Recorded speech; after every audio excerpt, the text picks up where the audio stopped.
प्रणाम महारानी। तुमने धर्मराज युधिष्ठिर की दुर्दशा होती देखी है। हर समय महाराज को चौसरी खिलाते रहोगे, तुम्हें शर्म आनी चाहिए। समझाते नहीं महाराज को? क्या युधिष्ठिर की तरह इनकी भी दुर्दशा देखने के उपरांत यहाँ से जाओगे? महारानी क्या कह रही हो? कंक का उसमें कोई दोष नहीं। कंक, क्या मेरा कहना गलत है? कहना तो ठीक है महारानी आपका, क्योंकि परिस्थिति तो कभी अशुभ प्रश्न करते ही नहीं। तो फिर उत्तर दो मेरे प्रश्न का। महाराज के आदेश का पालन करना तो मेरा परम कर्तव्य है महारानी। तो फिर ये बताओ कि युधिष्ठिर को चौसर का किसने आदेश दिया था? उनकी क्षत्रिय मर्यादा ने महारानी। वाह, बहुत अच्छा।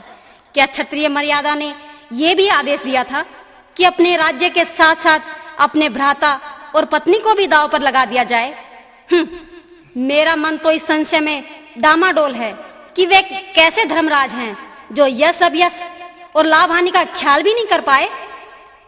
यदि द्यूत में दांव पर वे सब कुछ न लगाते महारानी, तो ये संदेश समाज में कैसे जाता कि द्यूत कीड़ा कितनी अशुभ और कितनी व्यक्ति नाशक है। द्यूत की पकड़ इतनी गहरी होती है कि न तो जीतने वाला ही उठना चाहता और न हारने वाला ही। इतनी पराजय के उपरांत फिर क्यों खेलने बैठ गए? महाराज धृतराष्ट्र ने एक बार उन्हें सब कुछ लौटा दिया था। किसी की कृपा से किसी क्षत्रिय को यदि राज मिल जाए तो क्या वो क्षत्रिय और राजा कहलाने के योग्य कहा जा सकता है? राज किसी की कृपा से नहीं बल्कि बाहुबल से लिया जाता है महारानी। संभवतः ज्येष्ठ पिताश्री की कृपा से मिला हुआ राज मछली के कांटे की भांति उनके गले में अटक गया था। ये कैसे मान लिया जाए? महाराज धृतराष्ट्र उनके ज्येष्ठ पिता थे, तो उनका आशीर्वाद अस्वीकार नहीं हो सकता था। आपको यह मानना चाहिए क्योंकि दूसरी बार द्यूत कीड़ा का आदेश भी उन्होंने ही दिया था और उनके आदेश का पालन करना ज्येष्ठ कुंती का कर्तव्य था और कदाचित भाग रेखा भी उसी दिशा में जा रही थी महारानी। मेरे वीरन आ गए। प्रणाम महाराज। प्रणाम महारानी। कैसे हो भैया? ठीक हूँ बहन सुदेक्षणा, तुम कैसी हो? हम पर तुम्हारी ही कृपा है भैया। तुम्हारी कृपा के बिना तो यह मत्स्य देश का राज्य कदापि सुरक्षित नहीं रह सकता। मैं तो यूं ही सोचता रहता हूँ कि मेरी बहन सुदेक्षणा को किसी प्रकार का कष्ट न हो जाए। भगवान मेरे भैया की लंबी आयु करे।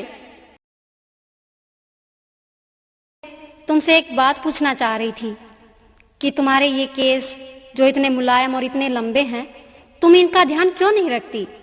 ये हमेशा खुले क्यों रहते हैं? क्या तुम्हें इनसे कोई लगाव नहीं?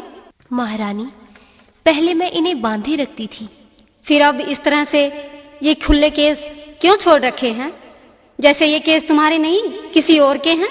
ऐसा कुछ नहीं है महारानी जी, बस जी ही नहीं चाहता। जी क्यों नहीं चाहता शैलेंद्री? बताओ तो सही।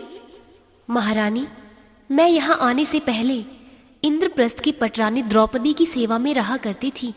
आप भली भांति जानती हैं महारानी जी, उन्होंने अपने केश खोल रखे हैं, तो उनके प्रति मेरी निष्ठा मुझे खुले केश बांधने नहीं देती। जिस दिन वो अपना जूड़ा बांध लेंगी, उसी दिन मेरे भी केश बंध जाएंगे। उनका जूड़ा बंधना मुझे तो असंभव लगता है शैलेंद्री, क्योंकि दुशासन ने हस्तिनापुर की शक्ति का कवच पहन रखा है और मुझे तो ये भी नहीं लगता कि उनका अज्ञातवास सफल भी हो पाएगा या नहीं। हस्तिनापुर के गुप्तचरों की सेना उन्हें चारों ओर खोज रही होगी। और थोड़ा सोचो शैलेंद्री, गांडीवधारी अर्जुन, गदाधारी भीम, धर्मराज युधिष्ठिर, बांका और सजीला नकुल और सहदेव, ये भला छुपे रह सकते हैं? ये कदाचित संभव है कि खोजने वालों को चंद्रमा न मिले, किंतु चंद्रवंशी पांडव न मिले, ये तो संभव ही नहीं। महारानी, क्या आपकी ये अभिलाषा है कि अज्ञातवास का वर्ष समाप्त होने से पहले ही पांडव हस्तिनापुर के लोगों को मिल जाएं? मैं ये नहीं चाहती, और सच पूछो तो जब से द्रौपदी के विषय में सोचती हूँ तो मेरी आंखें भर आती हैं। जुआ खेले धर्मराज और दंड भुगत रही वो। एक स्त्री का ये अपमान कोई स्त्री कैसे सहन कर सकती है?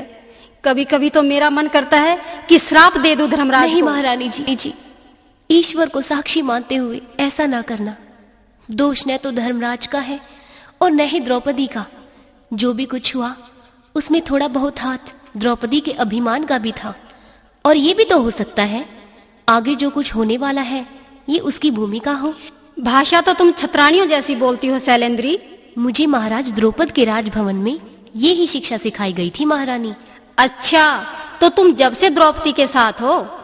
साथ कैसे न रहती महारानी, मैं तो उनकी परछाई हूँ। महाराज मुझे पुत्री कहकर बुलाया करते थे। क्षमा चाहती हूँ। भैया, आप वहाँ क्यों खड़े हो? ये अजनबी स्त्री कौन है? ये मेरी दासी शैलेंद्री है। ये यहाँ कब आ गई? 1 वर्ष हो गया भैया। बेचारी दुखियारी है। पहले कभी महारानी द्रौपदी की प्रसादिका थी। चलो, द्रौपदी को नहीं देखा, उसकी प्रसादिका को ही देख लिया।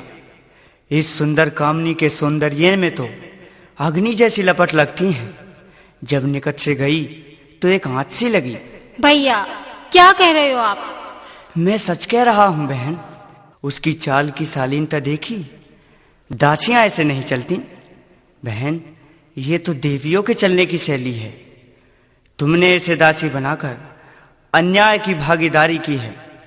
इससे कहो कि ये जाकर मेरा भवन संभाले। भैया, मेरे रोकने से तो आप रुकने वाले हैं नहीं।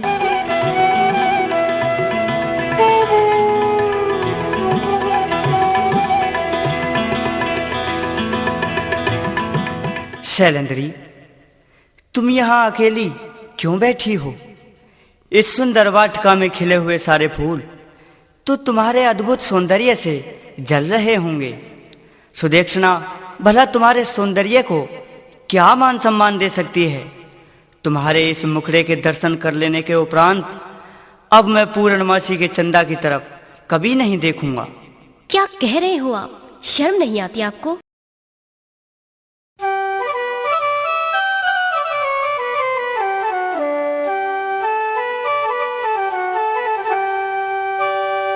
कोमल कली कमर लचके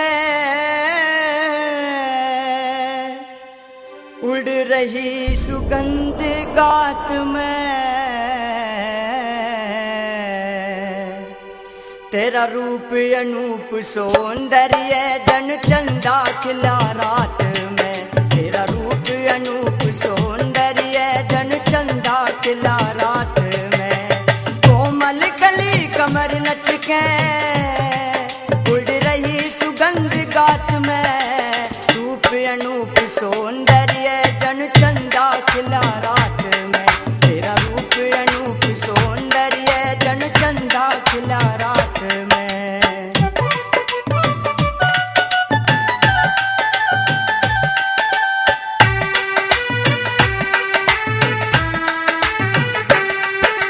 वे माता ने रूप दिया लंगे इंद्र की इंद्रानी। रावण हर के ले आया जच सीता सी महारानी।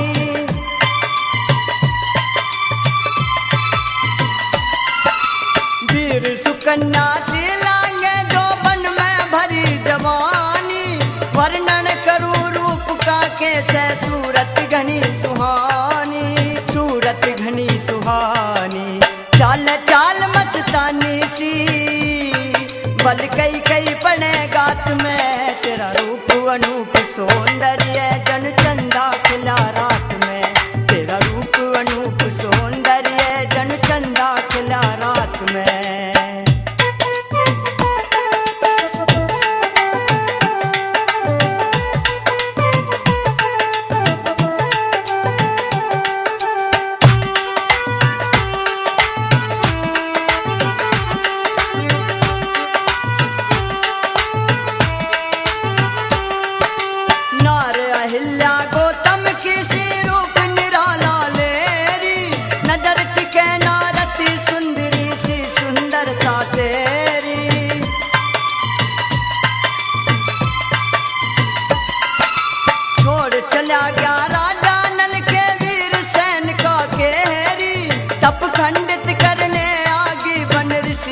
चरण की चेरी, ऋषि चरण की चेरी।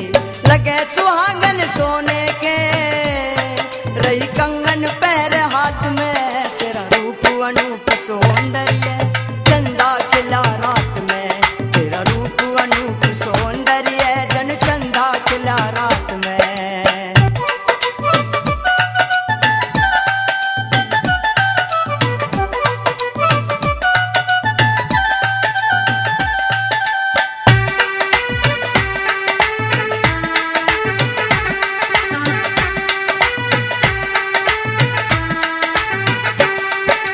काम कंदला स्वर्ग छोड़ लगे मृत्यु लोक में आगी, खंडव ऋषि आश्रम ने के छोड़ शकुंतला भागी।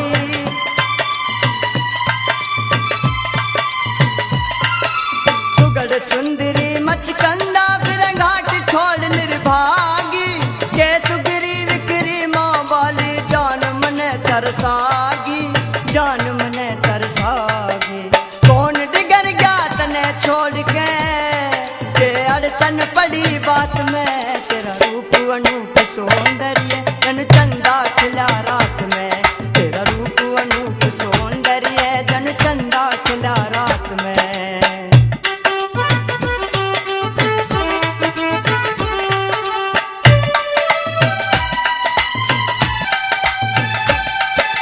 जो बन में भरपूर जवानी तेरी शान पे मर गया, सुगढ़ हंसनी तने देख के मेरा पेटा भर गया।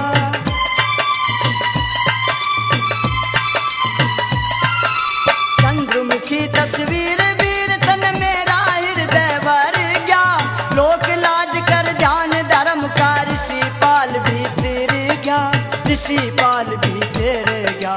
तिरिया राज में आ गया सू में बन के मछेंद्र नाथ में, तेरा रूप अनूप सौंदर्य जन चंदा खिला रात में, तेरा रूप अनूप सौंदर्य जन चंदा खिला रात में।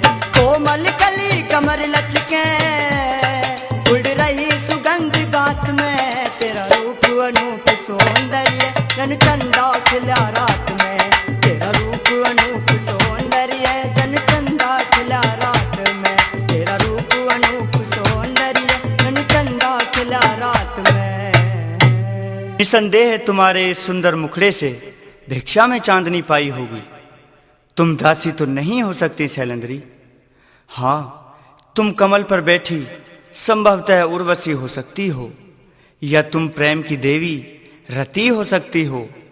अर्जुन और कर्ण जैसे धनुर्धर भी तुम्हारे नयनों के बाण का सामना नहीं कर सकते। ये बाण उनकी छाती भेद कर भी उनके हृदय में उतर जाएंगे। कामदेव के बाणों से घायल इस योद्धा पर दया करो। मेरी मनोकामना की तपती भूमि पर सावन बनकर बरस जाओ सुंदरी। तुम साधारण स्त्री नहीं हो, बल्कि विशेष सौंदर्य का पर्याय हो देवी।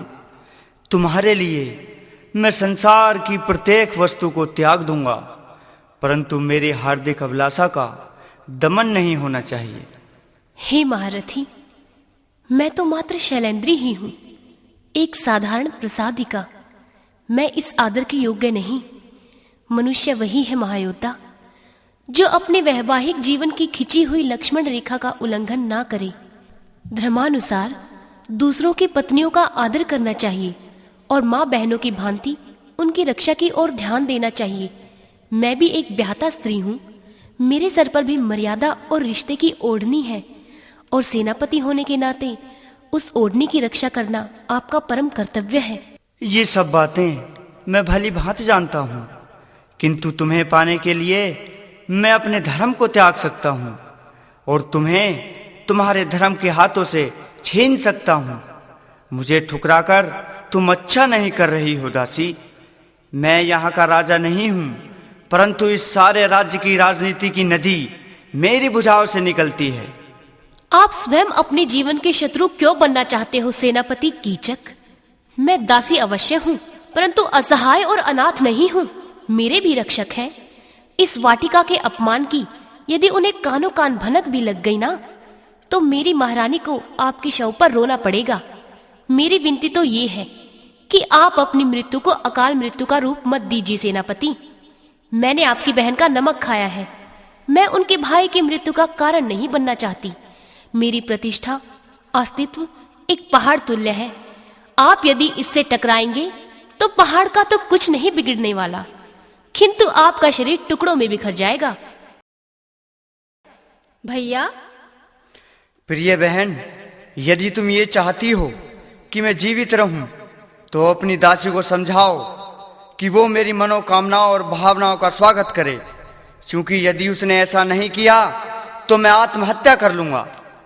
हे भैया, वो मेरी शरणागत है। दासी के विषय में ऐसा सोचकर मुझे लज्जित न करो।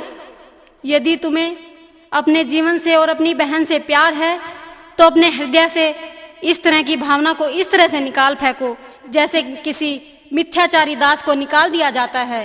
तुम्हारी इस भूल का परिणाम पूरे परिवार को भुगतना पड़ेगा भैया। तो ये है अपने माजाए भाई से तुम्हारा स्नेह? भैया, मैं पाप और पुण्य, धर्म अधर्म का अंतर जानती हूँ, परंतु तुम मेरे भाई हो, मैं तुम्हें त्याग कैसे सकती हूँ? नरक के इस मार्ग पर मैं तुम्हारे साथ चलूंगी भैया। तो ठीक है, मैं अपने भवन में उसकी प्रतीक्षा करूंगा।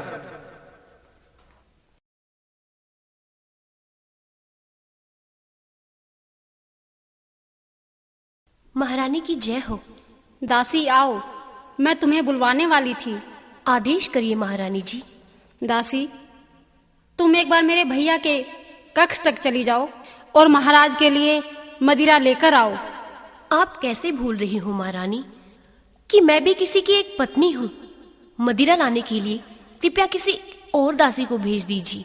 मेरा आदेश स्वीकार करना होगा शैलेंद्री। जो आज्ञा महारानी जी, किंतु परिणाम का उत्तरदायित्व आपके ऊपर ही रहेगा। सेनापति की जय हो। आओ शैलेंद्री। मैं महाराज के लिए मदिरा लेने के लिए आई हूँ। मदिरा तो तुम स्वयं हो शैलेंद्री, और आज मैं तुम्हें जी भर के पीऊंगा। महाराज, ये आप क्या कह रहे हैं? मत्स्य देश में भागकर कीचक से छिपने का कोई स्थान नहीं है शैलेंद्री। तू भागकर यहां से जाएगी कहां? नहीं नहीं महाराज, महाराज महाराज, महाराज।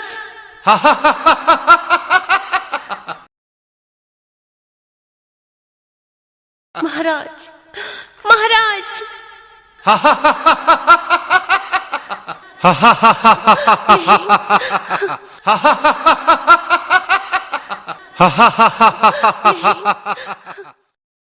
पांचाली,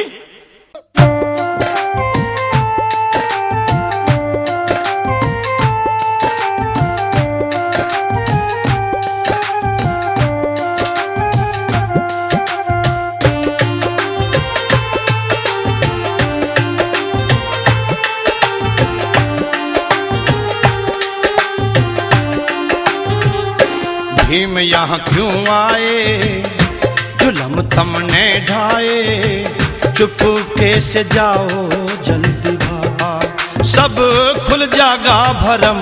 भीम यहाँ क्यों आए, जुल्म तुमने ढाए, चुपके से जाओ जल्दी भाग, सब खुल जागा भरम। भीम यहाँ क्यों आए, जुल्म तुमने ढाए, चुपके से जाओ जल्दी बाहर।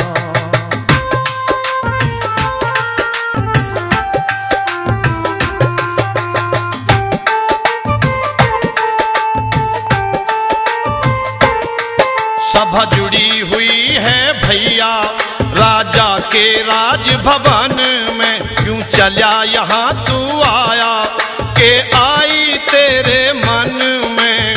ध्यान कर कुछ काल कर, सब खुल जागा भरम। भीम यहाँ क्यों आए, जुल्म तुमने ढाए, चुपके से जाओ जल्दी बाहर, सब खुल जागा भरम। भीम यहाँ क्यों आए, जुल्म तुमने ढाए, चुपके से जाओ जल्दी बाहर।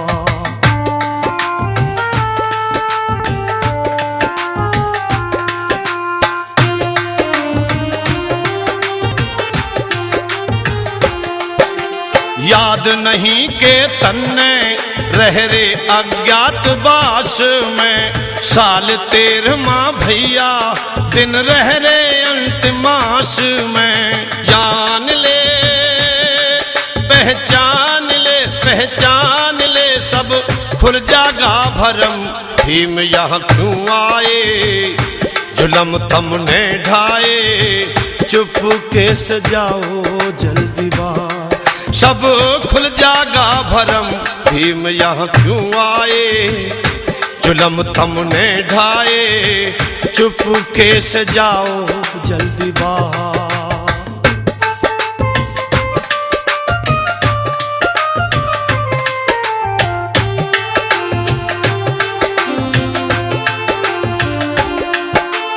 खुल गया भेद त फिर से पढ़ दो गुनिया फत ठानी। 13 साल दोबारा पढ़ दर दर ठोकर खानी। तू जाग जा तू भाग जा सब खुल जागा भरम। भीम यहाँ क्यों आए जुलम थमने ढाए। चुप के सजाओ जल्दी बार सब खुल जागा भरम। भीम यहाँ क्यों आए जुलम थमने ढाए। चुप के सजाओ जल्दी बाहर।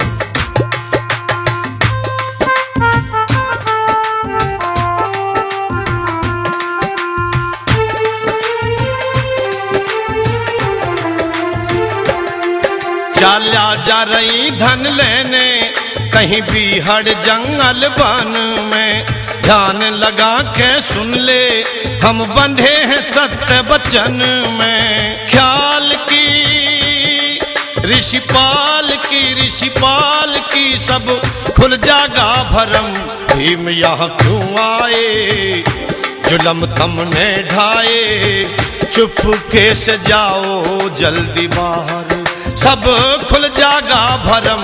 भीम यहाँ क्यों आए जुलम थमने ढाए। चुप के सजाओ जल्दी बाहर। बल्लभ तुम यहाँ कैसे आ गई? रसोई के लिए ईंधन चाहिए था। ईंधन चाहिए तो बाहर जाओ, परंतु एक बात का विशेष ध्यान रखना। जो पेड़ छाया देता है उसकी एक एक पत्ती आदरणीय है, समझे? जाओ, चले जाओ।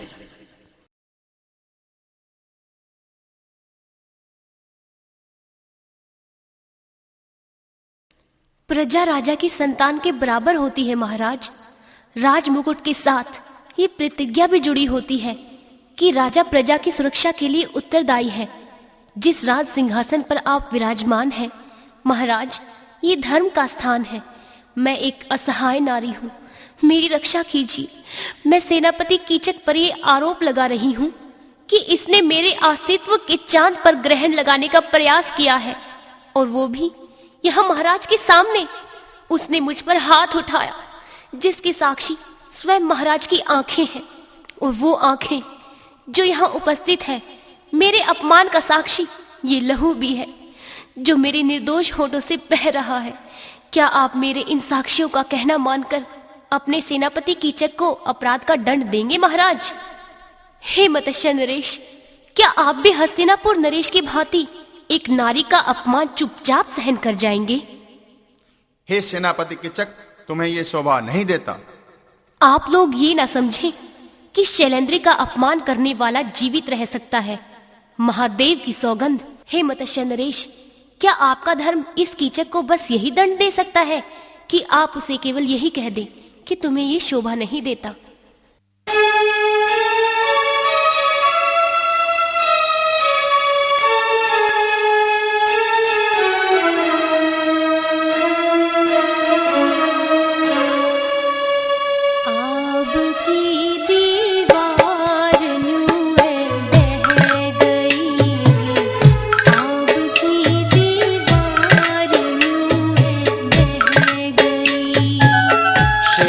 बंधन की घड़ी अभी रह गए। अब की दीवार यूं है बह गई। अब की दीवार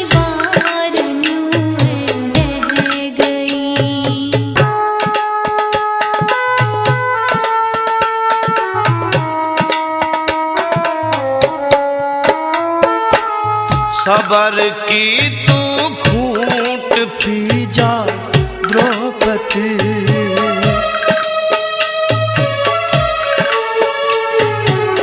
सबर की तू घूंट पी जा द्रौपदी।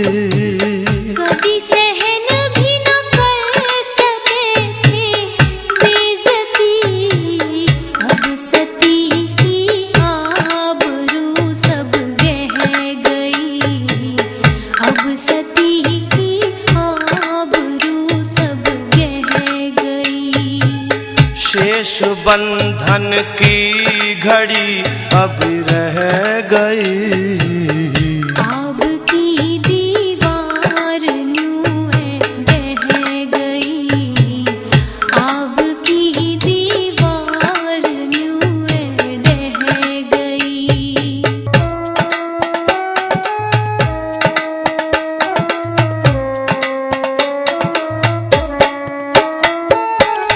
सीता बन कर कर सबर कुछ टाइम तक,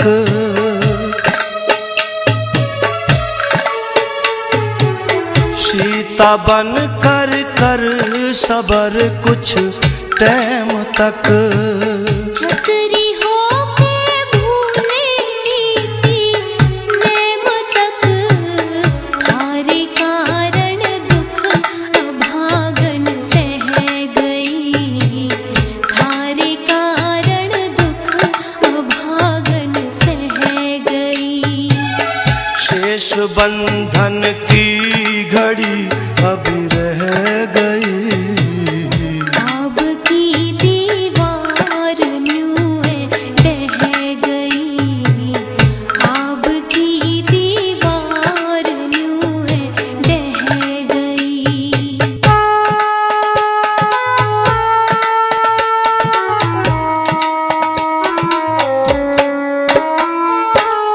तारा बन के ओट संकट की घड़ी,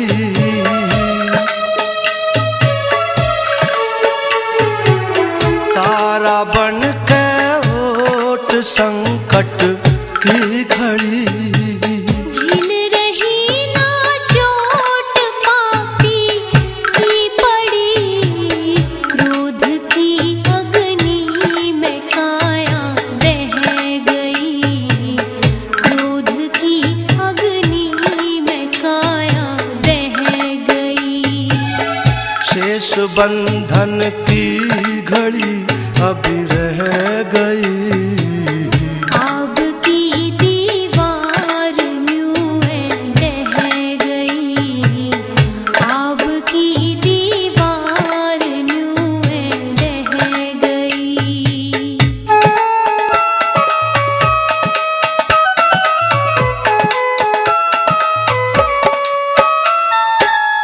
वीर दमयंती सधीरज धार ले,